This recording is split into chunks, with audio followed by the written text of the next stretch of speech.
Recently the news broke that part of Foxconn, the largest global electronics manufacturer with an estimated revenue of $180 billion and over 800,000 employees, suffered a ransomware attack. Apparently last week, the North American Foxconn facility in Mexico got compromised by the DoppelPaymer ransomware. In an interview with Bleeping Computer News, the attacker claimed to have encrypted 1,200 servers, stolen 100 GB of sensitive data, and deleted around 25 TB of backups.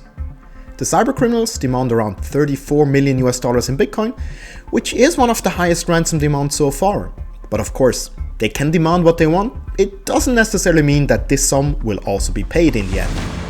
But last month, a report claimed that the Ryuk gang received a payment of 2,200 Bitcoins, which would be over $40 million by now. But in this case, Foxconn did not react within 27 hours, and most of all, they did not pay the ransom. And this is probably also why the attackers have now started to publish data on their underground leak site.